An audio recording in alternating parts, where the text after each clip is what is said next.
Mulch is the worst thing in the world you can put around your house. As a matter of fact, our termite inspectors can typically go out and go to your mulch and start pushing it back and find some termites in it. You know, it's just, it stays wet, it holds moisture.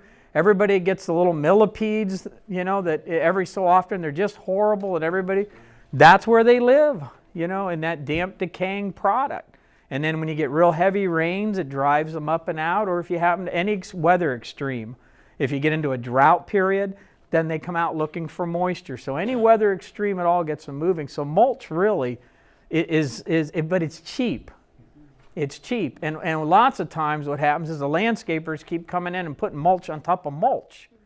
Next thing you know, you've got this much mulch, and then you start saying, you know, my plants they don't look as good as they should.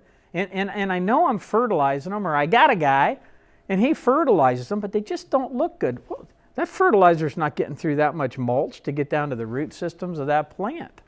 So it's doing you, you know, it's doing you a misservice in a lot of ways.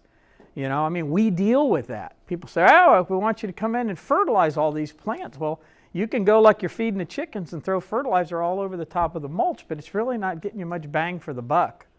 When you do something long enough, you see patterns, and we oftentimes see people with pets will get ticks from when they've had mulch brought in. Just think about that.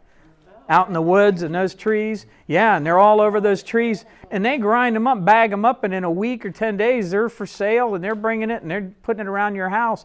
All of a sudden, you start getting ticks on your dog. You know, what happened? Where did these ticks mysteriously come from? A lot of them come in with the mulch. Yeah. But it's cheap.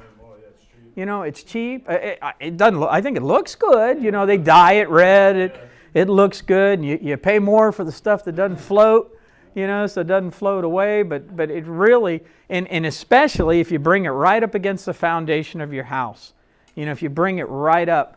In the perfect world, you should always have a little break when you plant shrubs and you know, hedgerows outside of your house. You know, I know we don't live in the perfect world, but we ask for about 18 inches. You want to let your house breathe a little bit. When you got this stuff that's all planted right up against your house and then it's all mulched, when people like us are out there and we're looking back in there and everything, it's all green. There's algae growing back there. I mean, wow, what a place to be an insect or an arthropod. It's just a perfect habitat for them. So that plays into IPM too. You know, that's all part of the big picture.